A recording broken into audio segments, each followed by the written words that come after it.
अरे हर एक की जिंदगी में उतार चढ़ाव आता है। घड़ी का कांटा भी इसी तरह से पेंडुलम जिसे कहते हैं वो इस तरह घूमता है तो घड़ी अपना वक्त बताती है। कांग्रेस का पूरे देश में बुरा हाल हुआ है तो कुछ गलतियां हमारी भी होगी, इसलिए हुआ है।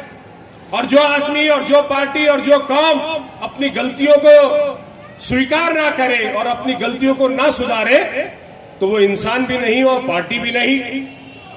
लेकिन इसका ये मतलब नहीं कि हर एक का वक्त एक जैसा होता है। हमारा अच्छा वक्त था, खराब वक्त आया है, तो तुम्हारा गलती से अच्छा वक्त आ गया है और बहुत ही जल्दी नीचे भी जाने वाला है।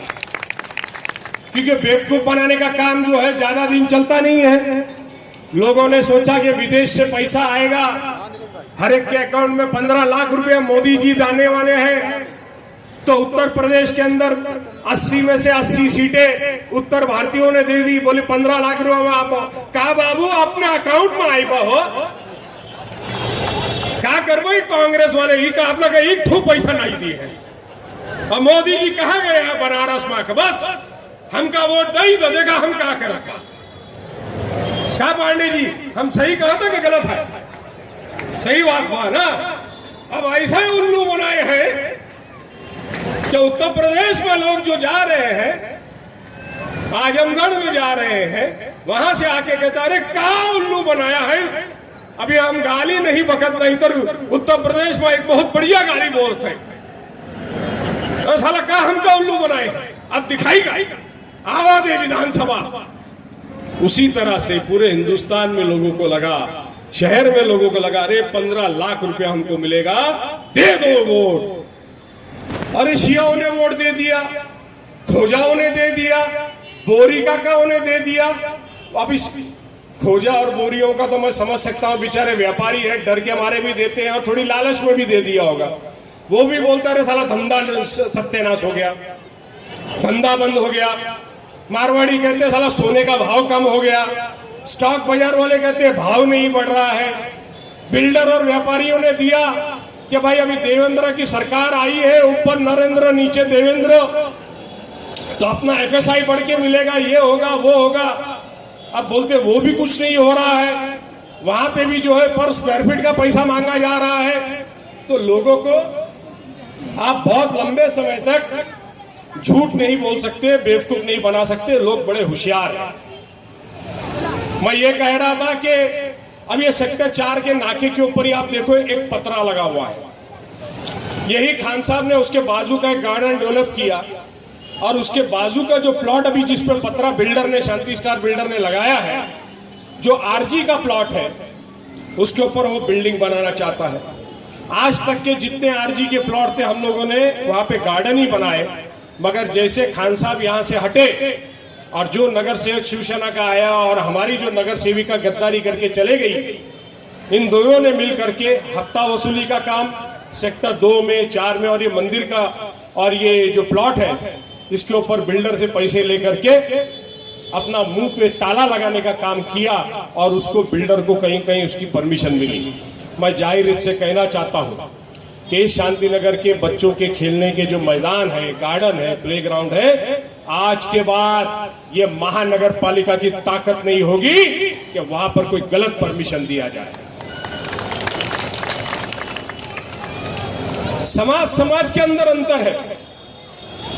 अब यही जैन मंदिर, उनके यशो वर्मा महाराज साहब, मेरे उनके 25 साल के ताल्लुकात हैं।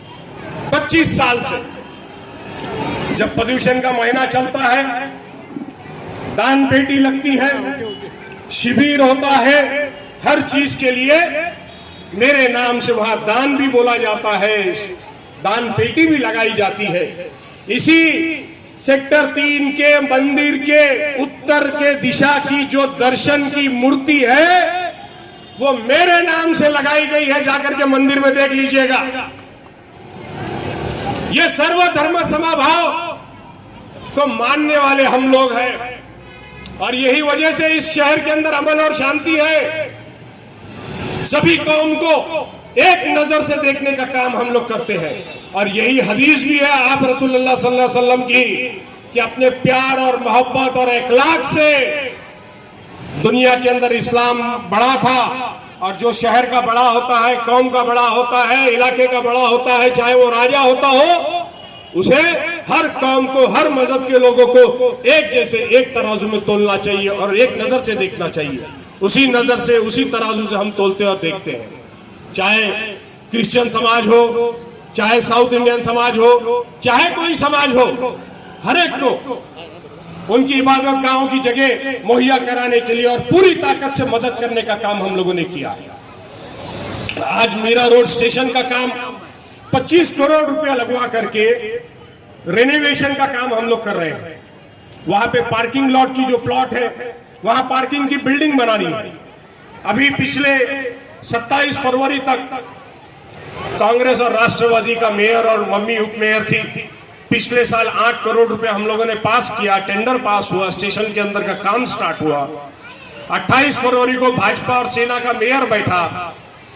20 या 22 के आसपास की जो बजट की मीटिंग हुई, उस बजट के अंदर इस भाजपा के आमदार ने, मेयर ने और शिवसेना ने जो 8 करोड़ का काम पास किया है, उसको रद्द किया और सिर्फ 4 करोड़ रुपए का काम वहां पे बाकी रखा। और परसों यहां घूम करके ड्रामेबाजी करते रहे म्युनिसिपैलिटी के अधिकारियों को लेकर के कि ये हटाओ, वो तोड़ो, शांति शॉपिंग सेंटर वालों को दादागिरी, क्या ऐसा कर दो नहीं तो मैं तुम्हारा तोड़ दूंगा। मच्छी मार्केट के लोग जो रास्ते पे बैठते थे, हर्षद भाई दोषी से, शांति नगर वालों बिल्डर से जगह लेकर के मैंने उनको मच्छी मार्केट और भाजी मार्केट की जगह मुफ्त में बना करके दी, ताकि गरीब आदमी अपना पेट भर सके। और आज पिछले 20 सालों से वो अपना पेट और रोजी रोटी भर कर रहे हैं।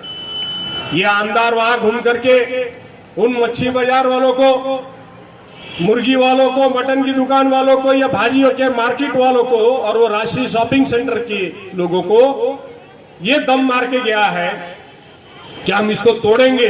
क्यों तोड़ेंगे मालूम है आपको?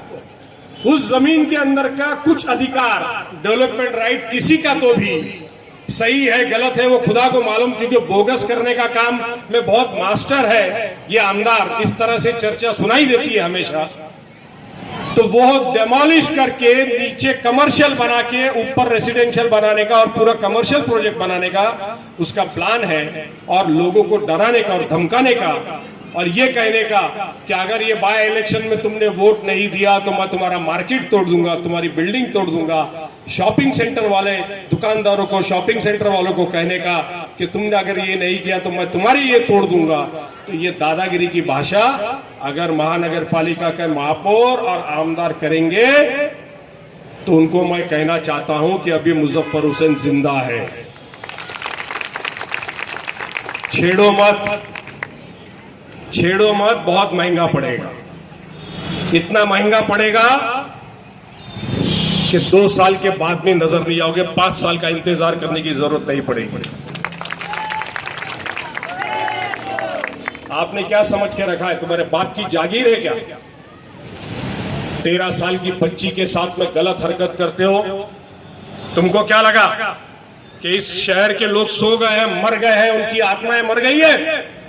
ये तो हमने बड़े ही प्यार से, प्रेम से, अखलाक से पुलिस को, महकमे को बताया है कि हम लोग चुप हैं तब तक चुप हैं, और जिस दिन मुंह खोलेंगे उस दिन आप लोग कोई नजर नहीं आओगे। हम लोकतंत्र की लड़ाई के माध्यम से, लोकतंत्र की तरह से हम लड़ेंगे।